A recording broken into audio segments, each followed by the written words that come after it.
بسم اللہ الرحمن الرحیم۔ السلام علیکم ورحمۃ اللہ وبرکاتہ۔ آپ دیکھ رہے ہیں اپنا پسندیدہ چینل خوشبو پیٹی۔ سمعین معظم، کرونا وائرس کی وبا کی وجہ سے ہر سو افراتفری کا عالم ہے، ہر کوئی پریشان ہے، کسی کو کچھ نہیں سوچ رہا کہ وہ کیا کریں، کہاں جائیں، ہر سو خوف کا عالم۔ سمعین معظم،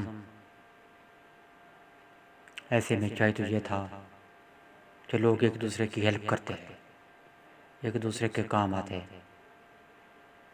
سمعین معظم، ایسا بھی نہیں ہے کہ لوگ دوسرے کی ہیلپ نہیں کر رہے ہیں، دوسروں کے کام نہیں آ رہے ہیں، ہیلپ بھی کر رہے ہیں، کام بھی آ رہے ہیں، لوگوں کی ٹینشنیں بھی بانٹ رہے ہیں، دکھ درد میں بھی کام آ رہے ہیں۔ سمعین معظم، شاید یہ بات آپ نہ جانتے ہوں تو میں آپ کو بتلا دوں کہ پاکستان پہلے نمبر پر ہے کہ جو ہے نا دکھ درد بھی بانٹتے ہیں۔ یہاں پر لوگ، یہاں پر جو ہے نا زکوٰۃ، فطرانے، صدقات بھی زیادہ سے زیادہ دیتے ہیں۔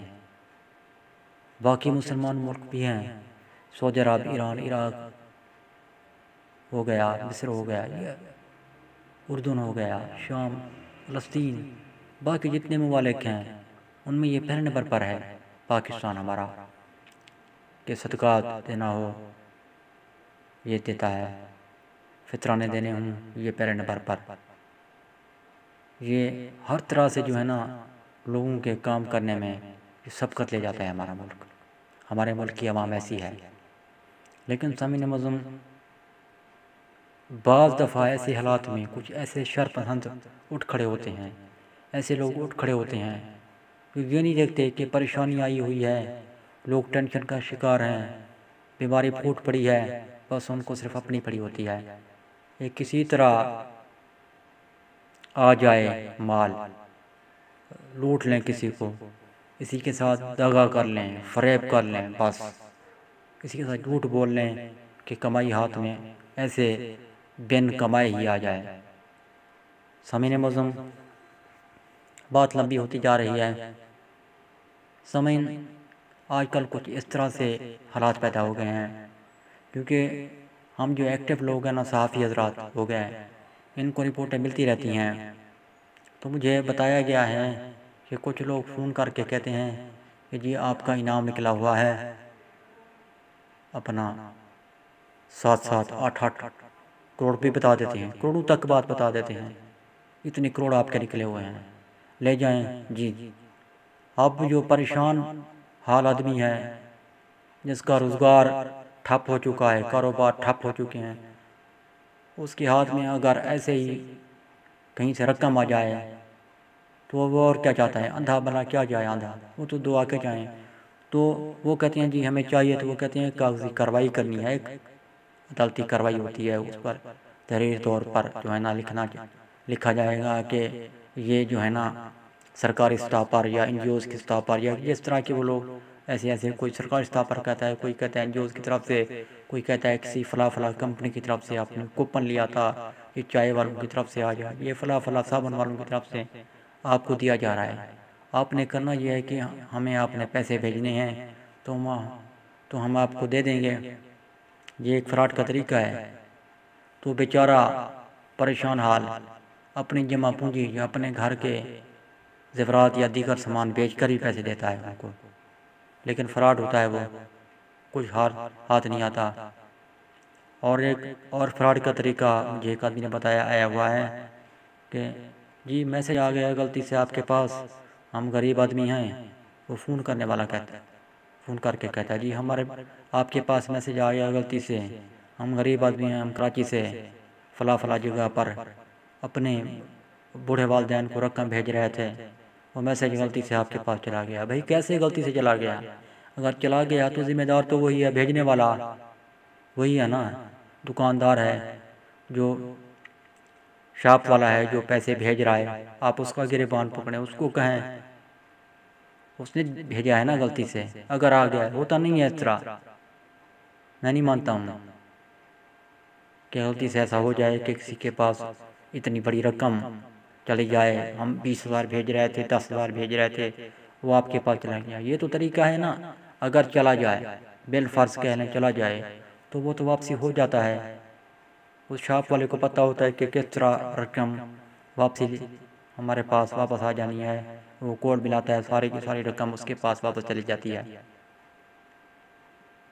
بالفرض اس نے رقم نہ نکالی ہو، جس کے پاس وہ کوڈ آ گیا ہے وہ نہ نکالی ہو، وہ تو چلی جاتا ہے، اس کے پاس پوری رقم چلی جاتی ہے، یہ ہوتا ہے۔ لیکن ہوتا کیا ہے؟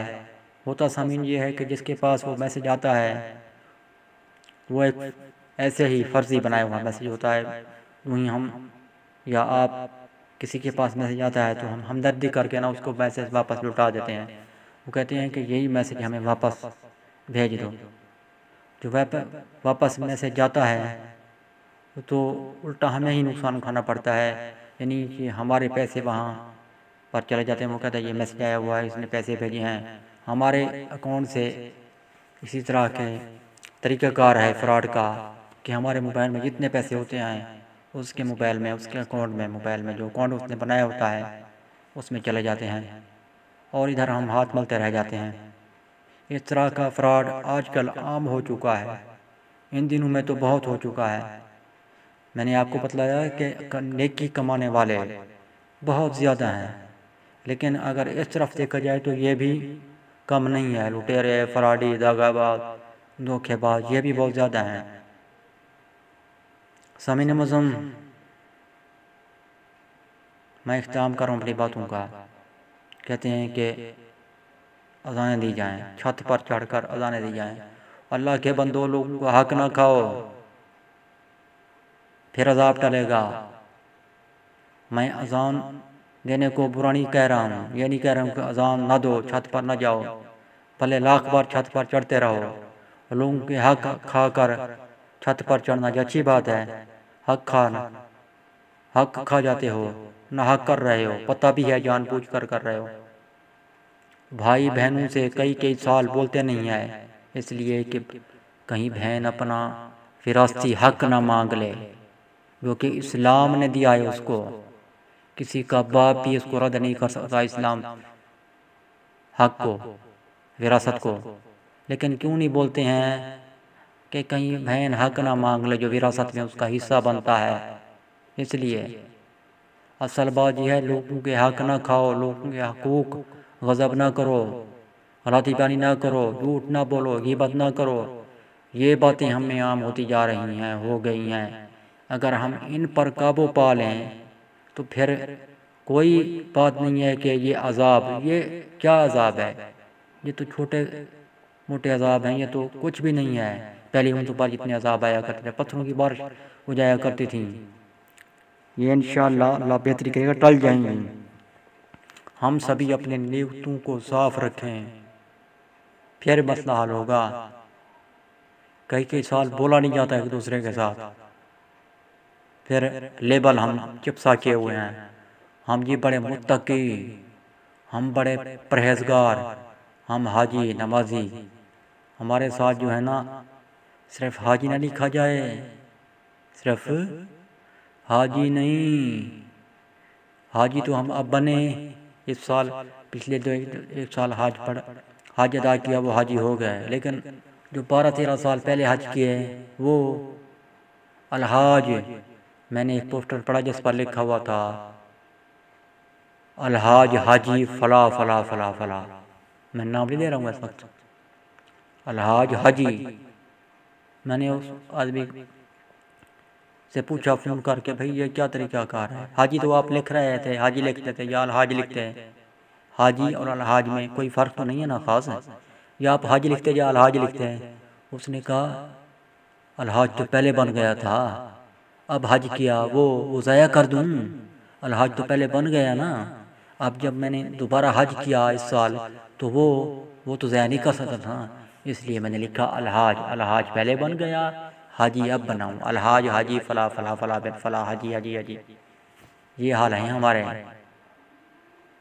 سامعین معظم، اذانیں دیں، اذانوں کا میں مخالف نہیں ہوں، چھت پر جائیں، دیں اذانیں دی جا رہی ہیں، احادیث مبارکہ سے ثبوت ہے یہ بلائیں ٹلتی ہیں اذانوں سے، لیکن کچھ اپنے اندر بھی جھانکیں کہ ہم کیا کر رہے ہیں۔ لوگوں کا مال غصب کر کے، کھا کے، غیبتیں کر کے، گالیاں دے کے، کئی سال نہ بول کر، چھت پر چڑھ کر جائیں ضرور، لیکن یہ سوچ کر سیڑھی پر قدم رکھیں کہ ہم کر کیا رہے ہیں۔ کیا ہم نے ان سے جن کا حق کھایا حق لٹا دیا؟ کیا جن سے ہم ناراض ہیں کیا ناراضی دور کر لی؟ کیا سچے دل سے معافی مانگی؟ اور جس سے معافی مانگی اس نے ہمیں معاف بھی کر دیا، لے دے ہو گیا یا نہیں؟ یا صرف آنا جانا ہے سیڑھی پر؟ اوپر جاؤ، سیڑھی پر چڑھ کر اونچی آواز سے اذان دو، محلے دار سنیں، اے واجبہ حاجی صاحب اذان دے رہے ہیں، ہم بھی اذان دیں۔ حاجی صاحب اذان دے رہے ہیں، بلائیں ٹلے گی۔ پھر صبح حاجی صاحب لوگوں سے پوچھتے رہیں، جی جناب والا، جی ملک صاحب، جی میاں صاحب، جی سردار صاحب، جی خان صاحب، جی فلاں صاحب، جی فلاں صاحب، آپ نے ہماری اذان سنی؟ ہم نے رات کو اذان دی تھی۔ ہاں، یہ ہے کہ لوگ سنیں، پھر ہماری بلے بلے واہ واہ ہو جائے کہ ہم بھی اذان دینے والوں میں شمار ہو گئے، ہم بھی اذان دیتے ہیں کہ بلائیں ٹل جائیں۔ میری بھی یہی دعا ہے کہ بلائیں ٹل جائیں، صرف میری نہیں، ہر مسلمان کی یہی آرزو ہے، دعائیں ہیں، ہر مسلمان یہی دعائیں کرتا ہے کہ یہ جو ہے نا وبا پھیلی ہوئی ہے کرونا وائرس کی، یہ وبا ٹل جائے۔ لیکن ہمیں سچے دل سے توبہ کرنی ہوگی۔ آئیں، جب سیڑھی پر چڑھیں، سیڑھیوں پر تو یہ سوچ کر چڑھیں، یا اپنے کھلے ذہن میں قدم رکھیں کمرے سے باہر نکل کر 10 بجے 11 بجے جب بھی، تو یہ سوچ کر اپنے کانوں پر ہاتھ رکھیں۔ اگر کانوں پر ہاتھ رکھ رہے ہیں، کانوں پر ہاتھ رکھیں، اللہ اکبر کی صدا بلند کریں گے نا، تو پھر یہ سوچ کر کسی کے حق تو نہیں کھایا، غیبتیں تو نہیں کی، بول چال تو بند نہیں ہے۔ دعا ہے کہ اللہ تعالیٰ ہم سب کو ان باتوں پر عمل کی توفیق عطا فرمائے، اور پاکستان سے بلکہ پوری دنیا سے یہ وبا ٹل جائے۔ آمین ثم آمین۔ ملتے ہیں بہت جلد نئی معلومات کے ساتھ، تب تک کے لیے مجھے اجازت۔ اللہ حافظ۔ پاکستان زندہ باد۔